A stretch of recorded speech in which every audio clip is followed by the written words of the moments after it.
adik-adik, ketemu lagi dengan Kak Febri masih di channel pembelajaran Sigma Smart Study. Di video kali ini kita akan membahas materi IPA Kurikulum Merdeka, yaitu unsur, senyawa, dan campuran. Sebelum mulai belajar, jangan lupa yang belum subscribe, di-subscribe dulu channelnya ya. Klik loncengnya, like, dan share sebanyak-banyaknya kepada teman-teman kalian supaya kita bisa belajar bersama.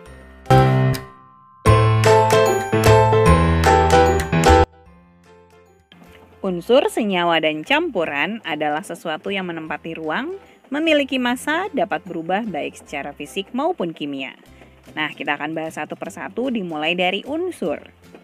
Unsur adalah zat tunggal yang sudah tidak dapat dibagi menjadi zat lain. Nah, contoh zat yang merupakan unsur diantaranya ada emas dan besi. Nah, untuk memudahkan proses pembelajaran, para ilmuwan internasional di seluruh dunia sepakat untuk menyamakan penyebutan nama terhadap unsur-unsur. Nama lembaga yang mengatur penamaan dan simbol unsur tersebut adalah International Union of Pure and Applied Chemistry. Nah, berikut ini adalah beberapa aturan penamaan dan simbol unsur. Yang pertama, penamaan unsur memakai bahasa Latin. Contohnya pada unsur karbon, dituliskan dengan menggunakan huruf C di awal kata sesuai dengan bahasa Latin. Kemudian aturan yang kedua, simbol unsur diambil dari huruf pertama. Contohnya karbon, simbolnya adalah C menggunakan huruf pertama. Yang ketiga, jika ada dua unsur yang memiliki huruf depan sama, simbol unsur kedua ditambahkan satu huruf. Contohnya pada unsur kalsium, karena memiliki huruf depan yang sama dengan karbon, maka simbol untuk kalsium ditambahkan satu huruf lagi menjadi Ca. Ada banyak sekali unsur yang menyusun alam ini. Nah, karena begitu banyaknya unsur di alam, maka unsur dikelompokkan menjadi 3 kelompok, yaitu unsur logam, unsur non-logam, dan unsur semi-logam, atau yang biasa disebut metaloid. Nah, selanjutnya kita akan bahas satu persatu kelompok unsur tersebut, dimulai dari unsur logam. Unsur-unsur yang dimasukkan ke dalam kelompok logam memiliki beberapa sifat.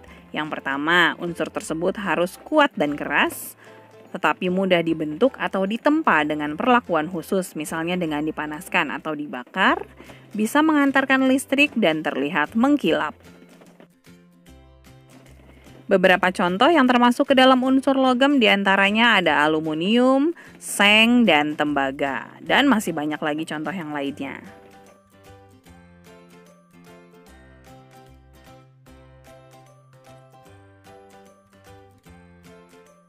Kelompok unsur yang berikutnya adalah unsur non-logam. Nah, unsur-unsur yang dimasukkan ke dalam kelompok non-logam memiliki beberapa sifat tertentu yang berkebalikan dengan unsur logam. Yang pertama, tidak dapat ditempa.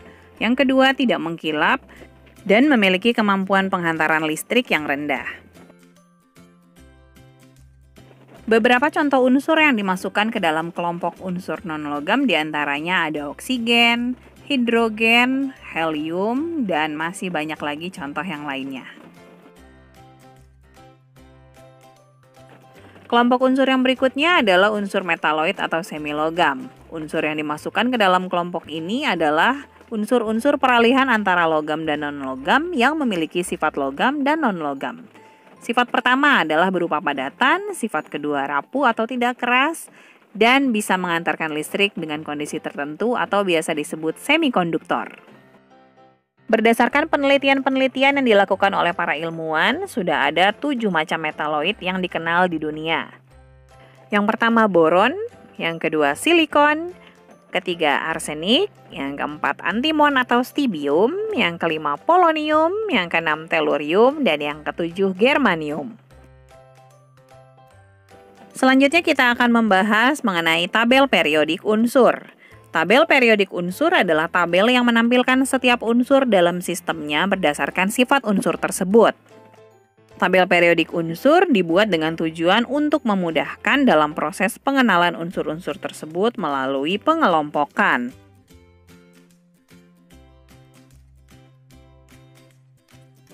Selanjutnya kita akan membahas konsep mengenai unsur dan atom. Suatu unsur terdiri atas atom-atom yang menyusunnya, di mana setiap atom tersusun atas proton, neutron, dan juga elektron.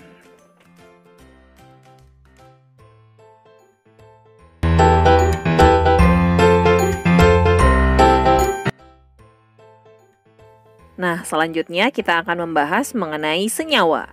Senyawa adalah zat yang dibentuk oleh dua unsur atau lebih. Akan tetapi, walaupun tersusun atas unsur-unsur, sifat senyawa berbeda dengan unsur-unsur penyusunnya. Contoh senyawa diantaranya ada H2O dan CO2. Perhatikan ilustrasi berikut yang menggambarkan mengenai molekul-molekul yang bergabung membentuk senyawa. Contohnya adalah pada senyawa karbon dioksida atau CO2. Yang merupakan gabungan dari molekul unsur karbon dan oksigen. Sehingga terbentuk karbon dioksida yang memiliki sifat sangat berbeda dengan karbon dan oksigen. Senyawa terbagi menjadi beberapa jenis. Nah, berikut ini beberapa jenis senyawa. Yang pertama adalah senyawa organik. Senyawa organik adalah senyawa yang dibentuk dari atom karbon dan hidrogen. Umumnya berasal dari makhluk hidup. Contohnya C6H12O6 atau glukosa, CH4 atau metana, dan lain-lain. Berikutnya ada senyawa anorganik. Senyawa anorganik adalah senyawa yang dibentuk dari unsur logam yang berikatan dengan unsur logam atau non-logam lainnya. Contoh senyawa anorganik adalah NaCl atau garam dapur, H2O atau air, dan masih banyak yang lainnya. Ada banyak sekali contoh senyawa yang ada di sekitar kita. Di antaranya ada air atau H2O yang merupakan gabungan dari dua atom hidrogen dan satu atom oksigen.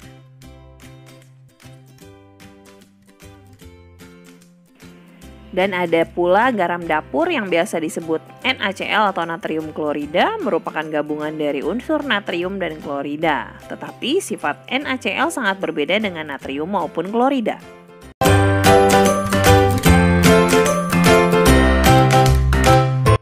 Selanjutnya kita akan membahas mengenai campuran. Campuran adalah penggabungan dua atau lebih zat yang masih memiliki sifat asalnya. Contoh air kopi. Campuran tidak membentuk zat baru dan zat pembentuknya masih bisa dipisahkan dengan cara tertentu. Campuran bisa kita bedakan menjadi beberapa jenis. Yang pertama, larutan. Larutan adalah jenis campuran yang memiliki ciri-ciri bersifat homogen.